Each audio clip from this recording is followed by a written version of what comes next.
o 18. Né? Mas a revista cita até não sei se é o 20, é o 21, que é aquela passagem de Nabote. Então nós vamos dando continuidade. O irmão leu que Acabe, sucessor de Onrim, né? Onrim, seu pai, ele reinou durante 22 anos e ele seguiu nos mesmos trilhos daquele que foi o referencial do Reino do Norte, os caminhos de Jeroboão. Enquanto que o referencial do Reino do Sul era Davi, o referencial do Reino do Norte era Jeroboão. O tal do culto aos deuses lá da Betel, né, e Dan, o culto aos bezerros de ouro. Aí, além de tudo isso, ele ainda agregou uma cultura religiosa, não sei se é exportada, né, que vem de fora, né? É importada. Ele trouxe uma cultura religiosa lá da Fenícia, por intermédio de uma aliança política, a mesma forma que Salomão fez alianças políticas com várias nações, Acabe, rei do norte, fez uma aliança política com a Fenícia, e como para selar essa aliança política, ele tinha que casar com a filha do rei Etbaal, que foi a princesa chamada Jezabel.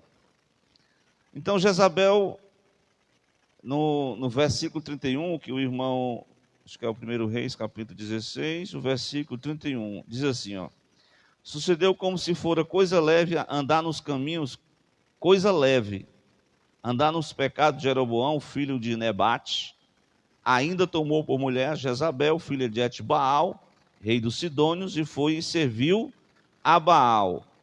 Prestemos aqui atenção. Serviu a Baal e se encurvou diante dele. E o 32, levantou um altar a Baal na casa de Baal, que edificaram em Samaria. Samaria era a capital do Reino do Norte. Então, aí ele achou pouco, seguiu os caminhos de Jeroboão, ele introduziu através do casamento, uma aliança política. Esse casamento aqui não era só um casamento por questões, né, de política, né, dele conseguir lá o apoio da Fenícia, e a pessoa, quando se casa, né, é como se fosse assim, cada um tem a sua bagagem cultural, religiosa, seja o que for. Quando junta todas as bagagens, o homem e da mulher, minha amiga, aí, se um homem ou uma mulher tiver um temorzinho a Deus, aí pode ser que ele possa conduzir a mulher ou vice-versa. Mas quando o homem já estava no caminho errado, seguindo a Jeroboão, agregou mais erros ao seu perfil. Então nós vamos falar sobre o casamento de Acabe com Jezabel, né? Foram consequências de escolhas erradas. Quando você erra, no caso aqui no casamento, né, nas suas decisões, você certamente vai ter consequências desagradáveis, né? Então, Acabe induziu o povo a se aprofundar no pecado da idolatria. O irmão falou sobre o pecado da idolatria. Aqui na revista do professor, não sei se vocês têm um subsídiozinho. O que é idolatria? É adoração de imagens, Isaías 44, 7. O que mais? Salmo 106, versículo 38. É oferecer sacrifícios às imagens. O que é idolatria? É a adoração dos deuses falsos. Salmo 81, versículo 9. O que é idolatria? Deuteronômio 7,4 é prestar serviço a outros deuses. Quinto lugar, é temer a outros deuses, segundo Reis 17,35. Idolatria é a adoração ao verdadeiro Deus, adoração ao verdadeiro Deus, mas por intermédio de alguma imagem. Aí ele cita aqui Êxodo 32, que diz exatamente a passagem do bezerro: eis aí os teus deuses que te tiraram da terra do Egito. Eles estavam adorando a Deus através de uma imagem. Outro, Adoração a demônios, Mateus 4 e 8. O diabo disse: proste diante de mim. Né? A idolatria é adorar demônios. A idolatria é manter ídolos no seu próprio coração. É outra coisa que é idolatria. Não é só as imagens, é colocar alguma coisa no seu coração que substitui o que é de Deus. Isso também é idolatria. Idolatria também é adoração aos espíritos mortos. Né? Salmo 106, versículo 28. E por penúltimo, a cobiça é um tipo de idolatria. A cobiça é um tipo de idolatria. Certo? Colossenses 3 e 5 diz que a cobiça é idolatria. E por último, a sensualidade. A idolatria do corpo. A pessoa é ególatra, né? Adora o seu próprio, a si mesmo. Adora a sua própria forma física. Então, a sensualidade é até usada no meio da mídia, né? Essa questão da sensualidade feminina para atrair uma questão, alguma propaganda, mas isso se torna uma espécie de idolatria. Então, todo esse conjunto dessa obra aqui, não é só a adoração. Jesus diz, não pode servir a dois senhores. Ele não está falando né, o senhor ali não é o mamon, é o dinheiro. O dinheiro é uma idolatria, é uma forma de idolatria. Nós precisamos do dinheiro, mas se a gente ficar só no dinheiro, a gente vai ficar idólatra do dinheiro. Como também da sensualidade, como também ídolos que podem se agregar ao nosso coração, conforme eu falei, Ezequiel 14, versículo 3 e 4. São várias referências sobre um conjunto de referências do Velho Testamento, no Novo Testamento, englobando todas as questões que são definições de idolatria. Mas, continuando aqui, ele aprofundou o pecado do povo na idolatria de maneira que os reis que o antecederam ainda mais intenso, ainda agravou o pecado. Sabe que tem pessoas assim, que seguem uma linha de sucessória de reis, aí os reis andaram nos caminhos de Jeroboão, fizeram coisa errada, aí ele assumiu o lugar do pai dele, Onrim, e reinou 22 anos, e fez pior do que os outros, que foi o culto. Além de culto a Baal, tinha um irmão falou sobre Azera, Azera, que era uma espécie de outra entidade de idolatria que era cultuada na Fenícia e que foi levado para o Reino do Norte, que Samaria era a capital do Reino do Norte. Então, seguindo aqui, além disso, cometeu o grosseiro, o crasso erro de se casar com a princesa do reino de Sidom, chamada Jezabel. Essa mulher ela era devota de Baal, a palavra é Azerá, tem um acento aí no Baal e Azerá. São dois deuses, duas entidades que eram adorados pelas nações vizinhas de Israel, conforme está em 1 Reis, capítulo 16, versículo 31, que eu acho que eu li aqui, E também em 1 Reis, capítulo 18, versículo 19, quando Elias vai confrontar essa turma aqui lá no Monte Carmelo, 19, agora pois envia, ajunte a mim todo Israel no Monte Carmelo. Aqui é o desafio que Elias propôs para Acabe, como também os 450 profetas de Baal e os 400 profetas de Azerá, ou Azera, Não sei, tem um ele botou um acento, outro ele não botou. O denominador comum desses profetas aqui, sabe o que era? É que eles comiam da mesa de Jezabel. Elias comia da mesa de Jezabel?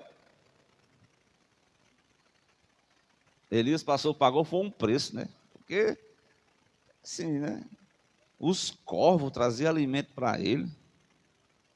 O que é os corvos hoje aqui? Parece aqueles animalzinhos, aquelas avezinhas, que comem coisa ruim. Então, mas foi estreito, Beber a águazinha do Querite, ser sustentado por uma mulher que não tinha nem para ela, foi estreito. Mas quem come da mesa de Jezabel não pode confrontar os pecados dela. Quem vive uma vida de erros, de idolatria, de prostituições, ele não pode denunciar o pecado de Jezabel, porque ele está amarrado na mesa de Jezabel, está preso à mesa de Jezabel. Então Elias não fez parte desses 850 profetas que comiam da mesa de Jezabel. Então, continuamos aqui. Essa princesa dos Sidônios incitou tanto a maldade em Acabe, que ele chegou ao ponto de se vender para fazer o que era mal aos olhos do Senhor. O homem se vendeu para fazer o que era mal aos olhos de Deus. Isso está escrito no versículo 25. Já vai, aqui a referência que ele dá, irmão, já é o capítulo 21, aquela conhecida passagem da vinha de Nabote. Certo? Falou, ninguém fora como Acabe, que se vendera para fazer o que era mal aos olhos de Deus, porque Jezabel, sua mulher, o incitava. Essa passagem aqui é interessante, que o Acabe, ele ficou igual aqueles meninozinho que é mimado, né? Ele ofereceu a Nabote, que a Nabote, ele tinha um terreno do lado do palácio. Aí você sabe, né? O rei chegou lá, disse: olha, eu quero comprar esse terreno. E o Nabote disse: esse terreno aqui é um terreno de herança, eu não posso vender, não. Não, mas eu lhe dou o preço em dobro. Não, mas eu não posso vender, porque aqui é herança. Herança ninguém pode estar vendendo assim, não. Aí ele chegou em casa, todo choroso, né? Deprimido. Aí a mulher: o que você tem, rapaz? Eu estou aqui arrasado. Por quê? Você é o rei de Israel. O que você fizer está feito. Aí ela disse: deixa comigo que eu resolvo. Pegou o anel de selar, como se fosse uma assinatura dele lá, um selo, fez uma arrumação lá, convocou 2 falsos testemunhas que testemunharam falsamente contra Nabote, e ele foi morto. E quando ele foi morto, disse: pronto, está resolvido o teu problema, pode ir lá e assume a vinha. Aí Elias confrontou esse tipo de pecado, mas ele se vendeu. Ele era como se fosse um menino mimado, em que esta mulher, ela de certa forma manipulava a vida do rei Acabe, né? Então, consequências de escolhas erradas é o ponto que nós estamos concluindo, certo? Quando você escolhe de forma errada a seguir o seu caminho, você vai absorver, como diz a Bíblia, o que o homem plantar. Eu até digo que a sementeira, como é que diz? Você lançar a semente é uma forma voluntária, mas a cega é obrigatória. Ou seja, o que você plantar, você tem uma escolha. Ou você pode plantar a boa semente, ou você pode plantar a má semente. Mas o que você colher, você não vai ter escolha, não. Você vai colher o que você plantou. A parte que você vai colher, ela é obrigatório. Você não pode fugir dessa realidade. Ok? Amém? Vamos falar da rainha perversa. Dentre tantas perversidades, olha aí, enumerando as diversas perversidades que Jezabel cometeu. Primeiro, ela destruiu quem?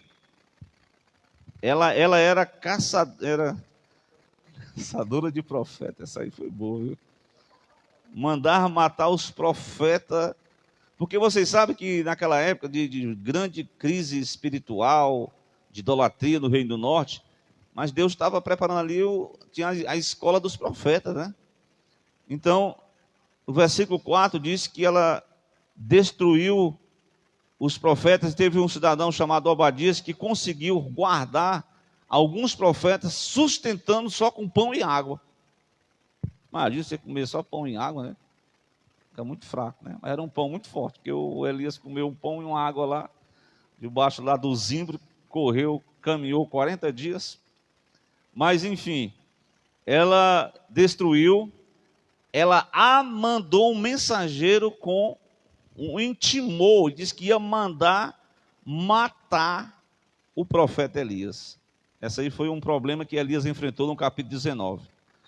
Ela ordenou injustamente a morte de Nabote, como eu já fiz referência, para satisfazer a ganância do marido, né? A ganância que eu falei aqui faz parte da questão da idolatria.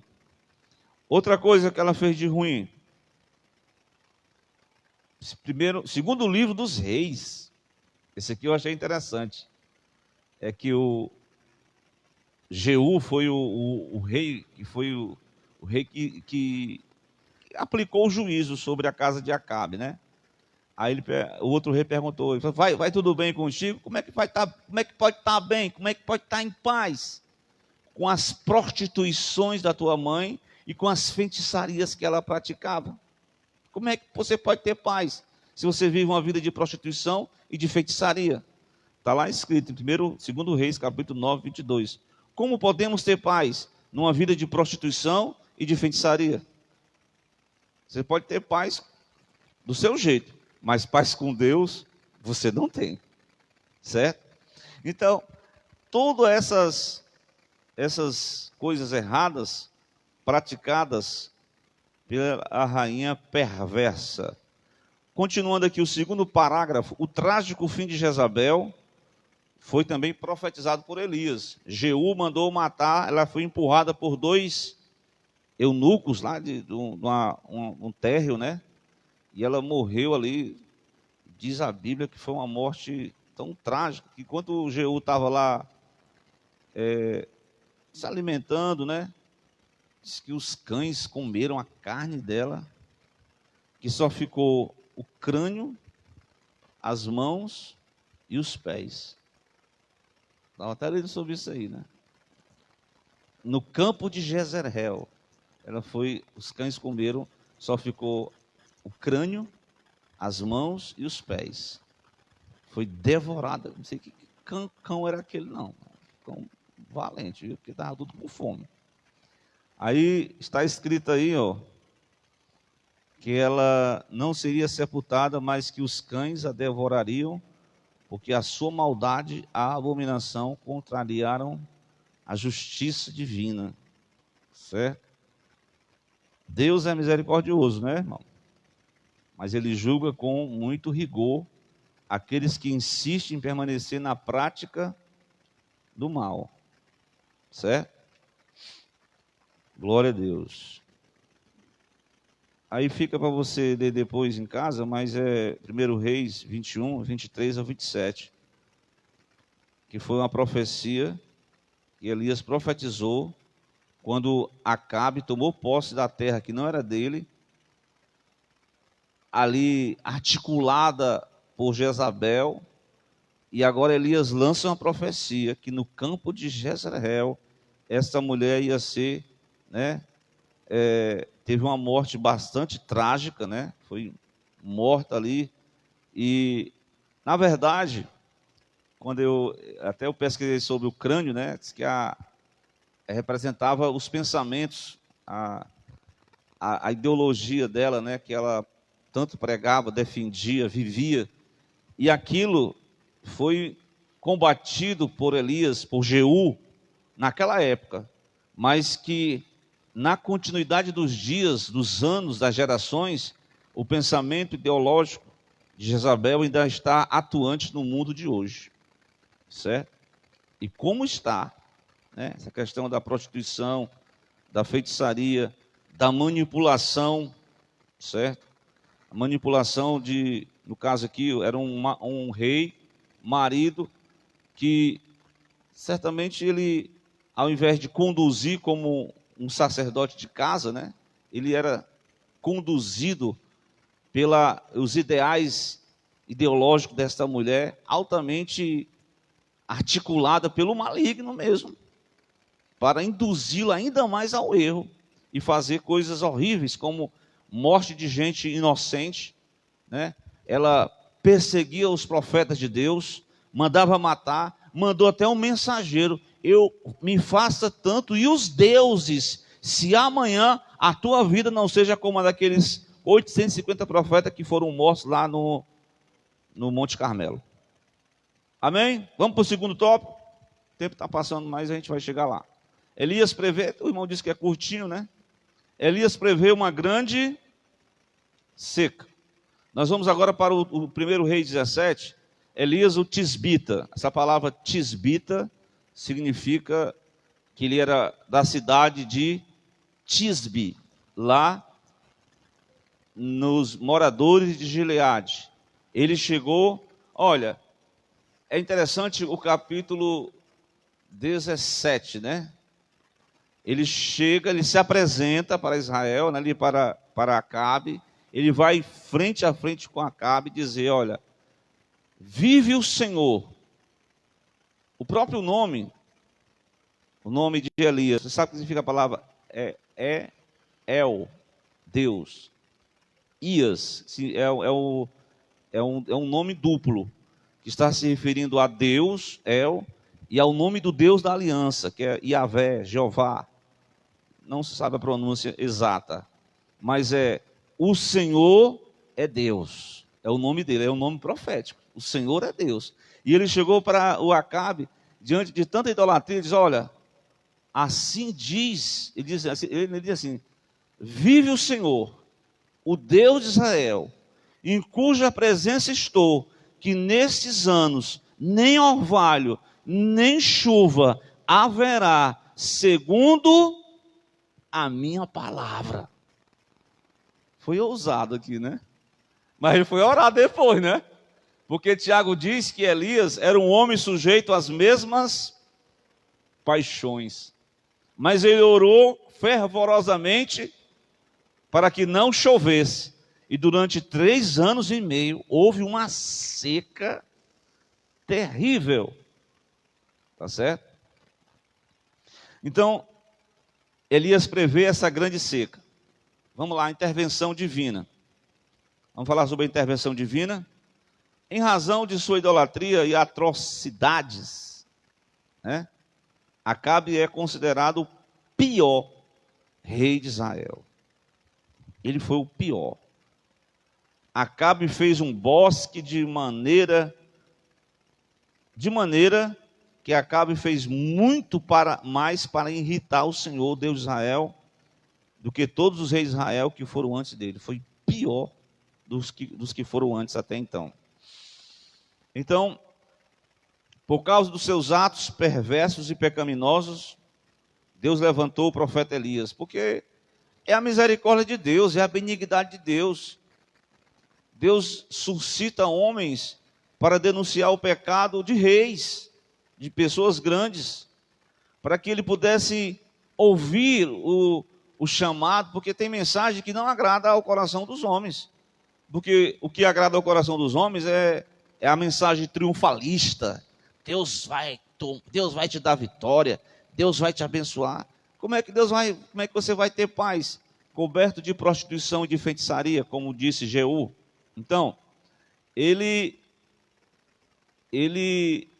queria usufruir dessas bênçãos, né? Mas ele precisava passar pelo caminho do arrependimento. Então Elias entrou na frente para confrontar os pecados do rei. Por causa dos seus atos perversos, né? Deus confrontou esse rei e lhe deu uma sentença. Qual foi essa sentença? Sentença que não haveria mais chuva, nem orvalho, né? Nem chuva, conforme está em 1 Reis 17:1 que eu li. Com a seca, consequentemente, veio também a fome. Porém, nem mesmo diante de tal situação, o Acabe se arrependeu dos seus pecados diante de Deus. Na grande tribulação, os homens, depois que acontece tanto juízo, os homens nem se arrepender, vão logo blasfemar de Deus. Assim acontece, muita gente no pecado não quer se converter, não.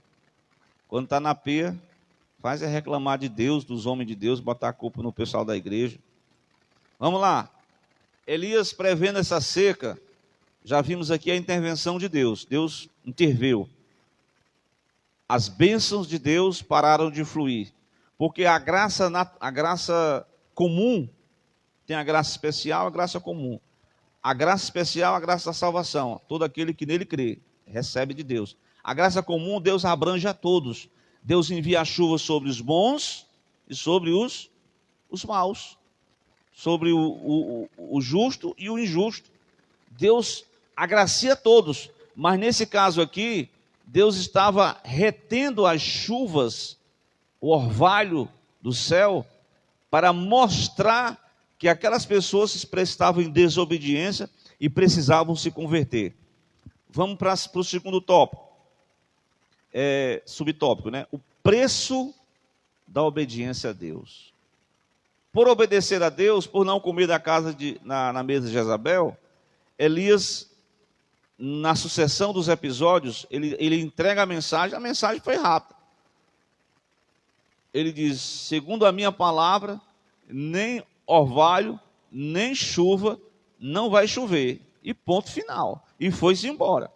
Depois ele recebe a orientação de Deus, né? O episódio da seca em Israel demonstra que todo homem e mulher de Deus precisa ter fé e coragem para enfrentar o quê? Os resultados de sua obediência a Deus.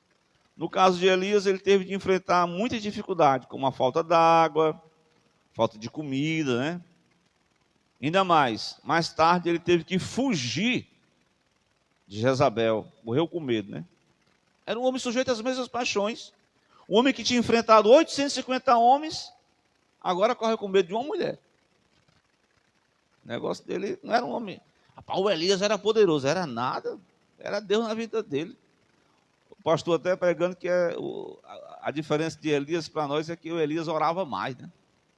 Orou com fervor e não choveu. Para depois orou de novo e choveu. Então, 1 Reis 19, 2, a fuga de Elias, quando ele deixa o moço lá em Berseba e vai no caminho daquele monte lá onde Moisés recebeu as tábuas da lei, e lá se enclausura dentro de uma caverna. Aí Deus vai fazer uma restauração nele, ele vai pedir para morrer e assim por diante.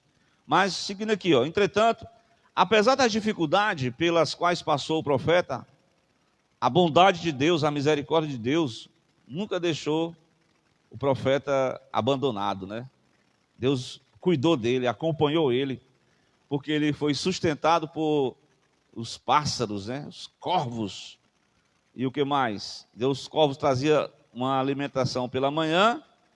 Isso aqui é um mistério, né? Isso aqui é coisa de Deus mesmo, porque o homem está lá diante do rio, o riachozinho do Querite, e de repente, sem comida, sem nada, chegava lá uns pássaros lá com uma pedaço de carne e pão, e ele comia de manhã e de tarde, de manhã e de noite. Era 2 alimentações, de manhã e de noite, né? Glória a Deus, né? Tem um pessoal que diz que a gente tem que se alimentar de 4 em 4 horas. Está diferente aqui, viu? Era só de manhã e de noite, né?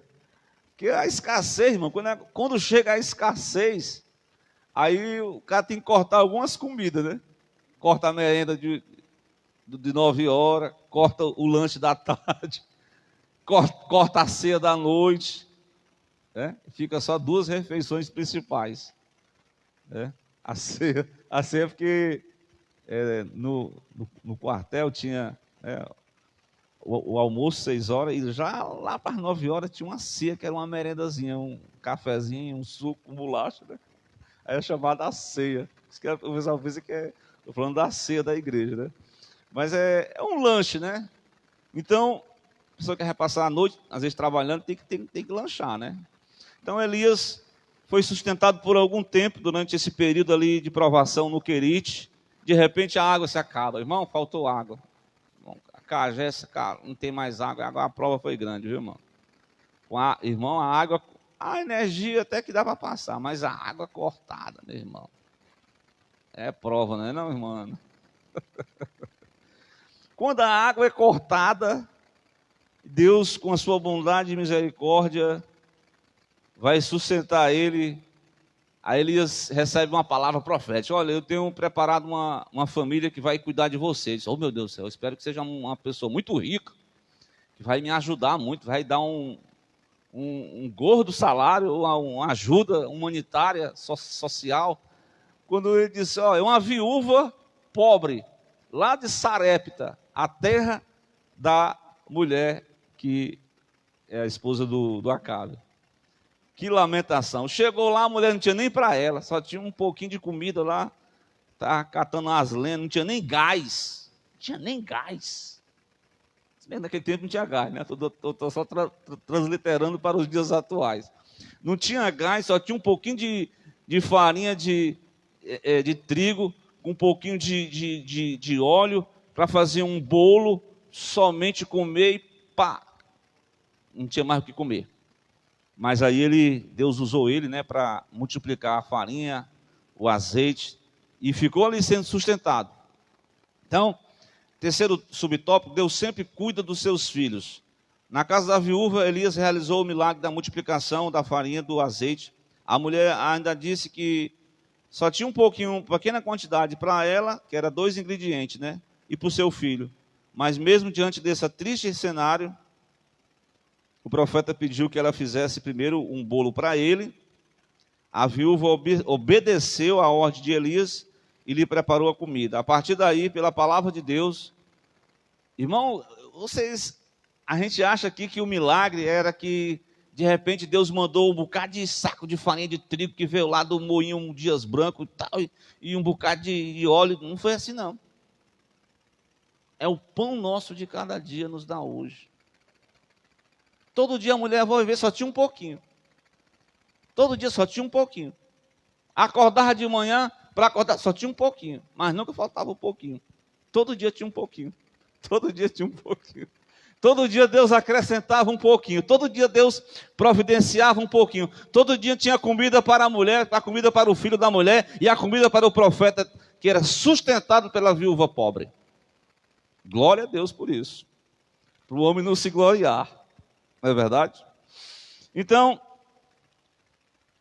essa viúva obedeceu e nunca faltou mais comida naquela família. A partir daí, essa palavra do Senhor, nada faltou para aquela família até o fim da seca, viu? Até a seca terminar. Porque outra tribulação é essa questão da seca, né, irmãos?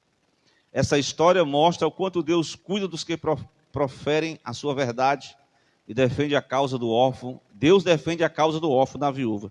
Tem várias passagens aí que Deus está amparando o órfão, o estrangeiro também e a viúva. No caso aqui de Elias, ele era um estrangeiro, porque ele estava no outro país, né? Então, o terceiro subtópico, para a gente concluir, é bem pequenininho. Nós vamos agora para o capítulo, nós falamos do capítulo 17, né? Que foi a mensagem de Elias, todas as experiências que Elias tem no 17, até que chega no 18. Aí Elias vai se apresentar para Acabe, né? Porque depois de 3 anos de prova, dá para entender que a pessoa parece que se converteu, né? Se converteu? É Acabe? O coração dele estava mais humildezinho? Estava nada. Um coração endurecido. A idolatria e a insistente desobediência do rei provocaram da parte de Deus uma grande seca que durou 3 anos e meio. Foi o tempo. 1 Reis 17:1 foi a profecia, né? A total falta de discernimento espiritual para perceber o que Deus estava fazendo através de Elias. Não estava tendo percepção espiritual. E a impossibilidade de se arrepender, mesmo com todas as evidências que ele era culpado de todos os males que estavam acontecendo. Ao contrário, no 17, quando Acabe se encontra com Elias, Acabe acusa Elias, sabe de quê? De promover perturbação em Israel. Você é o perturbador, rapaz. Você está causando transtornos. De forma que Elias diz, eu não tenho perturbado Israel. Mas sabe quem é que tem perturbado Israel? É tu e a tua casa. Né? Tu e a casa de teu pai porque vocês deixaram os mandamentos do Senhor e seguiste os Baalins, certo? Então, Elias joga em rosto os verdadeiros culpados da falta d'água, né? da seca. Fizeram com que consequências ainda mais graves viessem sobre aquela nação. A primeira palavra que o rei disse, dirigiu-se a Elias, foi de acusação, né? Como eu disse, és tu, perturbador de Israel? O coração dele ainda estava tão endurecido em razão da recorrência. Porque quando a pessoa é recorrente na desobediência, na idolatria, na prostituição, no pecado, irmão, eles não querem abrir os olhos para a verdade, não. Eles querem permanecer no erro. Está entendendo? Então, por recorrências de tanto pecar, que não havia mais jeito dele voltar atrás e rever o seu deplorável estado espiritual. Então, a pessoa acaba se desviando, né? E gostando. E não quer voltar para trás, não quer voltar, não quer se redimir, não quer se converter. Então nós estamos percebendo aqui que o Elias vai fazer um desafio para o profeta, né? Para o rei Acabe. Essa palavra Acabe, eu até descobri aqui que significa irmão do pai, ou tio paterno, né? Esse cidadão que era rei, casado com Jezabel, e que fez coisas que achavam, irmãos, aquilo que nós fazemos de errado está sobre a mira de Deus. Um dia, né, vai chegar a conta para nós pagar. A conta dele aqui chegou, só que ele não abriu. Ele foi, vamos ler aqui só para a gente concluir. A sequidão espiritual do rei. Vamos concluir aqui. Sempre que alguém se torna um contumaz pecador, um pecador contumaz é obstinado, é coração endurecido, teimoso, contumaz, de modo a não discernir, ele não consegue discernir os intentos do próprio coração, como aconteceu com Acabe. Algo muito grave aconteceu. O que aconteceu? Além da seca espiritual, da seca material, ele teve que receber, né? Teve que receber a consequência da sequidão espiritual. Pior é que não somente o apóstata sofre as consequências disso, mas aquelas pessoas que estavam dependendo dele também, muitos moradores, né, do Reino do Norte, padeceu pela desobediência do rei, né? Assim quando acontece, quando uma pessoa de frente entra em desobediência a Deus, as pessoas que estão ali também padecem, né? Então, Elias, ele o nome dele, como eu falei, Deus o Senhor é Deus. Deus é o Senhor. É o único Deus. Ele é invisível. Então Elias propôs aí, como nós vamos concluir na revista, todo o ajuntamento dos profetas, no versículo 19. Aí vocês conhecem bem a história, né? Ele mandou colocar lá um bezerro, um cordeiro, mandou que os profetas invocassem ao Deus dele. E interessante que Baal era como se fosse um Deus referente à fertilidade da terra, às chuvas. E também o Deus que pudesse mandar fogo. Só que eles oraram, clamaram, se retaliaram todo até o entardecer e não aconteceu nada. O Elias ainda fez zombaria. Fale mais alto, eu acho que ele está dormindo, eu acho que o seu Deus está viajando, está muito ocupado. Aí foi quando Elias pegou as 12 pedrinhas, aí a Bíblia diz que ele arrumou o altar. Essas 12 pedras representam a nação do sul e do norte, unida espiritualmente.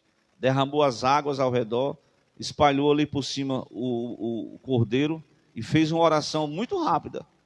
Não deu nem 5. O pessoal até brinca, né? Irmão, faz uma oração aí de Elias. Mas Elias fazia oração rápida publicamente. Mas internamente ele falava com Deus assim abertamente, com muita ousadia. né? Senhor, o que o Senhor fez isso comigo, meu pai? Eu vim aqui para casa dessa viúva, agora o filho dela morreu, o que eu tenho que fazer agora? Orou e o menino ressuscitou. Então, ele orou, né? Deus mandou fogo. E aí, interessante aqui, no versículo 21, Elias chegou a todo o povo e disse: até quando vocês vão cochear entre dois pensamentos? Se o Senhor é Deus, siga. E se Baal, siga Baal. Porém, o que o povo respondeu? Nada. O povo ficou calado. O povo parece que estava gostando do sistema político religioso de Acabe. Mas alguns estavam padecendo, porque quando a conta chega, não era só o rei que estava pagando, não era só a rainha que estava pagando, era todo mundo que estava pagando a conta. A falta de alimento, a sequidão. E aí, meus irmãos, concluindo, dizendo que, apesar da grande misericórdia de Deus sobre o rei Acabe, permitindo que o profeta Elias o exortasse a retornar aos caminhos de Deus, ele acabou levando o reino dele à ruína. Não podemos permitir que a ignorância e a sequidão espiritual nos atinjam. A ignorância, né, e a sequidão espiritual. Por isso, nós precisamos estar atentos à convocação divina. Para quê? Para o arrependimento. Lembra-te de onde caíste, pratica as primeiras obras, arrepende-te. Então, é uma lição que nós ainda vamos tratar ainda sobre o profeta Elias, certo? Que eu radei aqui só mas ele vai falar mais ainda, né? Sobre o confronto de Elias lá no monte. Ele apenas perguntou por que vocês estavam cocheando entre dois pensamentos. O povo não respondeu nada, mas na próxima lição vai ter toda essa questão do Monte Carmelo. Amém, irmão Francisco Carlos, glória a Deus. É uma ótima lição, né, irmãos, que nós possamos adorar ao Deus de Elias, né? O Senhor é Deus, o Senhor é o único Deus verdadeiro, Ele é o Deus invisível, né? Alguém pode perguntar assim: não, é por que Deus, se Ele não aceita imagem de escultura, por que Ele mandou construir os dois querubins? É porque aqueles dois querubins era só uma réplica do Santo dos Santos Celestial. Depois que Jesus morre na cruz, o véu foi rasgado. Não precisa mais daquela réplica. Por que Deus mandou Moisés construir uma serpente de metal no deserto? Por quê? Porque aquela serpente de metal, o povo era em desobediência, foi atingido pelas picadas das serpentes, estavam morrendo. Mas no momento em que eles olhavam para aquela serpente de metal era um símbolo de que Cristo foi levantado na terra para atrair a todos. Aquele que olhar para Cristo será curado do pecado. Então, depois a serpente de metal se tornou um objeto de idolatria. Foi preciso Deus levantar